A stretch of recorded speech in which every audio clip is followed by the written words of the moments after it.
എന്റെ കമലു, ഞാൻ ഇന്നലെ ഒരു സ്വപ്നം കണ്ട്. എന്ത് സ്വപ്നം? ഞാൻ സ്വർഗലോകത്തെത്തി. എന്നിട്ട് ഫാന്റാസ്റ്റിക്. അവിടെ കുറെ നല്ല മനുഷ്യര്, എന്തെല്ലാം മരങ്ങള്, പൂക്കള്, ചെടികള്. പണിക്കരേട്ടാ, പണിക്കരേട്ടൻ എന്നിട്ട് എന്നെ കണ്ടില്ലേ? എന്നെ കണ്ടല്ലോ. അപ്പോഴാണ് മനസ്സിലായത് അതൊരു സ്വപ്നമാണ്. അപ്പോഴേക്കും ഞാൻ ഞെട്ടി എഴുന്നേറ്റ്. എനിക്കറിയാം പണിക്കരേട്ടൻ അല്ലെങ്കിൽ എന്നോട് ഭയങ്കര ദേഷ്യമാ. ഇത്രയും ദേഷ്യം ഉണ്ടായിട്ടാണോ ഞാൻ ചെറുപ്പക്കാരോടും മിണ്ടുമ്പോഴും സംസാരിക്കുമ്പോഴും ഒക്കെ പണിക്കരേട്ടൻ എന്നെ കുറ്റപ്പെടുത്തുന്നത്? കമലു, സത്യം പറഞ്ഞ നീ ആരെങ്കിലും നോക്കണത് എനിക്കിഷ്ടമല്ല. അതുപോലെ തന്നെ നിന്നെ ആരെങ്കിലും നോക്കണതും എനിക്കിഷ്ടമല്ല. അപ്പൊ പണിക്കരേട്ടൻ എന്നെ അത്രയ്ക്ക് ഇഷ്ടമല്ലേ? അതുകൊണ്ടൊന്നുമല്ല, വെറുതെ എന്തിനാ മറ്റുള്ളവരുടെ ജീവിതം നശിപ്പിക്കണേന്ന് ഓർത്തിട്ടാ. ഞാൻ ഇന്നലെ പറയണോന്ന് വിചാരിച്ച നിങ്ങൾ ഇന്നലെ മേടിച്ചോണ്ടൊന്നും സാരിയില്ലേ, എനിക്ക് തീരെ ഇഷ്ടമായില്ല. അല്ലെങ്കിൽ നിങ്ങൾക്ക് പഴയ പോലെ ഒരു സെലക്ഷനും ഇല്ല. അത് നിന്നെ കെട്ടിയപ്പോഴേ എല്ലാരും പറഞ്ഞതാ ഒരു സെലക്ഷനും ഇല്ലാന്ന്. അത്രയ്ക്കായോ? അങ്ങനെയാണെങ്കിൽ ഞാൻ ഇന്ന് പോയിട്ട് 3 ദിവസം കഴിഞ്ഞേ വരത്തുള്ളൂ. ഈ കമലുന്റെ വില എല്ലാവരും മനസ്സിലാക്കട്ടെ. കമലു, നീ പോകല്ലേ? നീ എവിടെയാ പോകുന്നേ? ഞാനേ നിരാഹാരം സമരം ചെയ്യാം. എന്തിന്? മേക്കപ്പ് സാധനങ്ങളുടെ വില കുറയ്ക്കുക. Lipstick, eyebrow pencil, nail polish, compact എന്നീ സൗന്ദര്യ വർധന വസ്തുക്കളുടെ നികുതി ഈടാക്കരുത്. അങ്ങനെ അന്ന ഹസാരെ പോലെ, ബാബ രാംദേവിനെ പോലെ ഈ കമലവും ഇനി ലോക പ്രശസ്തയാകും. പേപ്പറിലും ടിവിയിലും ഒക്കെ എന്റെ പടം വരും. ഒരു തരംഗമായിരിക്കും. നീ സത്യാഗ്രഹം ചെയ്താലേ ആൾക്കാർ പറഞ്ഞ നിന്നെ തല്ലിക്കൊല്ലും. അതെന്തിനാ? എടി, അന്നാസാരെ സമരം ചെയ്യുന്നതേ രാജ്യ നന്മക്ക് വേണ്ടിയാ, അല്ലാതെ നിന്നെ പോലെ ലിപ്സ്റ്റിക്കിനും നെയിൽ പോളിഷിനും ഒക്കെ വില കുറക്കാനല്ല.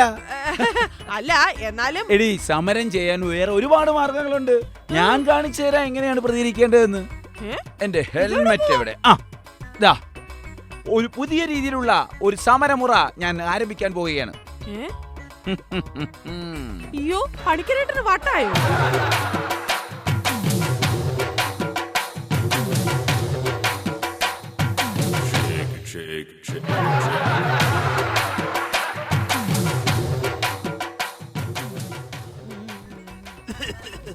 ചന്ദ്ര, ഓ, നീ എവിടെ പോണ ധൃതിയില്? ഇന്നലെ പണിയുണ്ടായിരുന്നു, പണിക്കൂലി മേടിക്കാൻ പോവാ.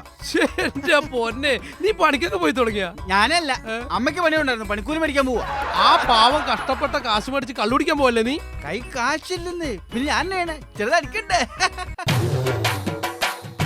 എടാ, ഇത് നോക്കിയേ, ബൈക്കൊന്നും ഇല്ലാണ്ട് ഒരാൾ ഹെൽമെറ്റ് തലയിൽ വെച്ച് നടന്നു വരുന്നുണ്ടല്ലോ. അതല്ലേ നേരമുള്ളടാ. സാധാരണ ബീവറേജിന്റെ ക്യൂവിൽ മാത്രമേ ഇങ്ങനെയുള്ള ആൾക്കാരെ കണ്ടിട്ടുള്ളൂ. ബീവറേന്റെ ക്യൂവിലോ? എടാ, ആളെ തിരിച്ചറിയാതിരിക്കാൻ വേണ്ടി ചില മാന്യമാർ ഇങ്ങനെ വന്ന് നിൽക്കാറില്ലേ? എടാ, എന്നാ വല്ല പിടിച്ചുപറിക്കാർ പറ്റുമോ? നീ വന്നേ.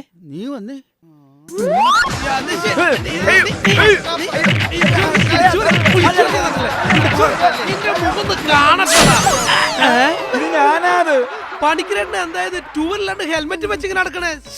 ഞാൻ എന്റെ സ്വയരക്ഷയ്ക്ക് വേണ്ടിയല്ലേ ഹെൽമെറ്റ് വെച്ചത്. സ്വയരക്ഷക്കാ? അതെന്തിന്? എടാ, പണ്ടൊക്കെ നമ്മളെ ഹെൽമെറ്റ് വെക്കണ എന്തിനാ? ബൈക്ക് പോകുമ്പോ കുണ്ടും കുഴിയിലൊക്കെ വേണ്ടി തലക്ക് വല്ലതും പറ്റാണ്ടിരിക്കാൻ. അതിനല്ലേ? അതെ. ഇപ്പൊ കാലം മാറി. കേരളത്തിലെ ഏത് റോഡിൽ കൂടെ പോണെങ്കിലും ഇപ്പൊ കാൽനടക്കാര് ഹെൽമെറ്റ് വെക്കണം. അത്രക്കും കുണ്ടും കുഴികളല്ലേ നമ്മുടെ നാട്ടില്. സോറി പണിക്കരേട്ടാ, ഞാൻ എന്റെ മൊത്തത്തിലുള്ള അരിശം പണിക്കരോട്ടനോടൊക്കെ തീർത്തതാ. എന്താ നിന്റെ മൊത്തത്തിലുള്ള അരിശം? ഞാൻ കള്ളു കുടിക്കാനായിട്ട് എന്റെ അളിയനോട് കുറച്ച് പൈസ കടം ചോദിച്ചു. അപ്പൊ അളിയൻ പറയോ ഇല്ലെന്ന്. അപ്പൊ തുടങ്ങിയ ദേഷ്യ. ദേ, അളിയന് അപ്പുറത്തെ തയ്യൽക്കടയിലേക്ക് കുറച്ച് പൈസ കടം മേടിക്കാനായിട്ട് പോയിട്ടുണ്ട്. കിട്ടുവോ ആവോ? നിന്റെ അളിയനല്ലേ പോയത്, കാശും കൊണ്ടേ വരത്തും. അയൽക്കൂട്ടുകാർ പെണ്ണുങ്ങളെല്ലാം കൂടെ ചേർന്ന് എനിക്കൊരു തയ്യക്കട ഇട്ട് തന്നു. എന്നിട്ട് അവളുമാർ അവിടെ ഇരുന്ന് സൂയിക്കുക. എന്നെ പ്രസിഡന്റ് ആക്കരുതെന്ന് ഞാൻ പറഞ്ഞതാ. അവളുമാരിരുന്ന് സൂയിക്കുന്നു. കുറച്ച് അവളുമാരുണ്ട് ഇവിടെ തയ്യൽ പഠിക്കാൻ. പാർവതി, നീ എന്തെടുക്കുമായിരുന്നു അകത്ത്? ഞാൻ വാസോണിന്റെ വള്ളി നിക്കർ ഒന്ന് നോക്കുമായിരുന്നു. എന്നിട്ട് നോക്കിയിട്ട് കണ്ടുപിടിച്ചോ? ഏച്ചി, ഈ വള്ളി നിക്കറിന്റെ ഈ വള്ളി ഇടുന്ന ഓട്ട ഏതാ? ഒരു കാര്യം, അപ്പുറത്തെ പോലീസ് സ്റ്റേഷനിൽ ചെന്നൊരു കംപ്ലൈന്റ് എഴുതി കൊടുക്കും, അവര് കണ്ടുപിടിച്ച് തരും. എന്നിട്ട് വേണം അവന്മാരെ പിടിച്ച് അവന്മാരെ വള്ളി നിക്കറോടെ തയ്പ്പിക്കാൻ. ചേച്ചി, അളവെടുക്ക ആരെങ്കിലും വരണമെങ്കിൽ എന്നെ തന്നെ വിളിക്കണേ. അയ്യോ, അവൾ അളവെടുക്കാമെന്ന് നിൽക്കുന്നു.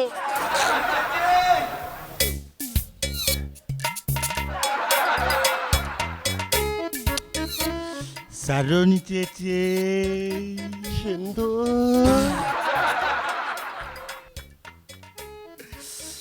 എങ്ങനെ പോണ്? അങ്ങനെ അങ്ങ് പോകുന്നു. അങ്ങനെ അങ്ങ് പോട്ടെ. എന്ത് തയ്യൽ? തയ്യലൊന്നും കുഴപ്പമില്ലാതെ പോകുന്നുടാ. ഇപ്പൊ സമയത്തൊന്നും തച്ചു കൊടുക്കാൻ പറ്റുന്നില്ലെന്ന്. അതെന്തോ ചേച്ചി? മെഷീനൊക്കെ കംപ്ലൈന്റ് ആയിട്ടിരിക്കാന്ന്.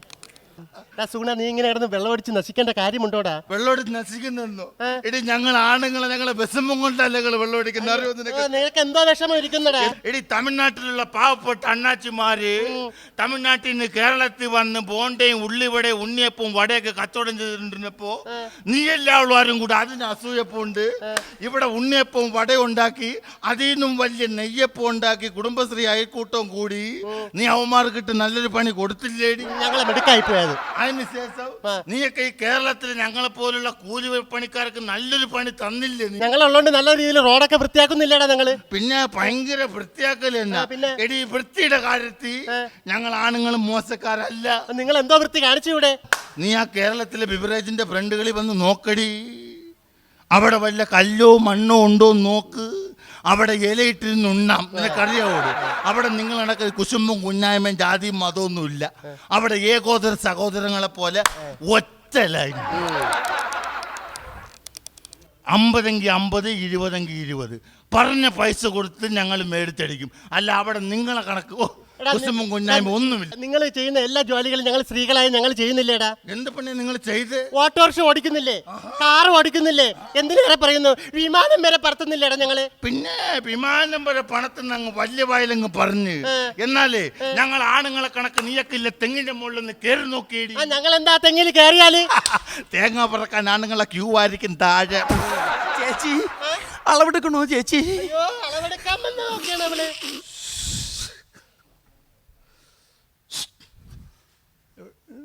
പുതിയ കൊച്ചാടാ. പുതിയ വെച്ചാണോ?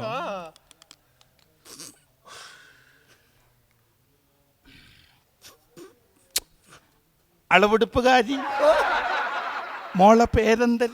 പാർവതി തമ്പുരാട്ടി. പാണവതി തമ്പുരാട്ടി. വീഞ്ഞപ്പെട്ടിക്കും തക്കാളിപ്പെട്ടിക്കും ഗോദ്രേജിന്റെ പൂട്ടോടെ. അപ്പൊ ഞാൻ വന്ന കാര്യം പറഞ്ഞിട്ട് ഞാനങ്ങ് പോയേക്കാം. എനിക്കൊരു 50 വേണം. എന്തെന്ന്? 50 രൂപ വേണോന്ന്. 50 രൂപ? നീ പോടാ നിന്നെ ജോലിയാക്കി. ചേച്ചി കഷ്ടം ചേച്ചി. കഴിഞ്ഞ ആഴ്ച മേടിച്ചത് ഈ ആഴ്ച മേടിച്ചതൊക്കെ നമ്മൾ തിരിച്ചങ്ങ് തരും.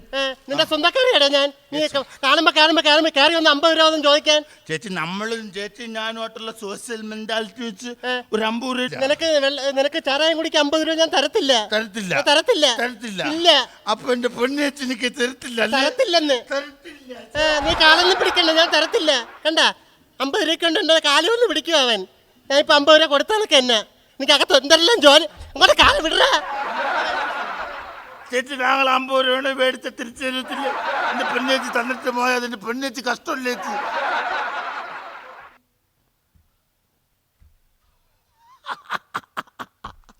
അമ്പൂരെ തരാൻ അവൾക്ക് ഭയങ്കര മടിയായിരുന്നു. ഇപ്പൊ അങ്ങനെ ഇരിക്കുന്നു. ഇത് കണ്ടു, അവളുടെ സ്വർണ്ണ കുലിസ. 50 രൂപ കിട്ടിയില്ലെങ്കിൽ എന്താ, 55,000 രൂപയുടെ പകയുമായിട്ടല്ലേ നമ്മൾ ഇറങ്ങിയിരിക്കുന്നേ.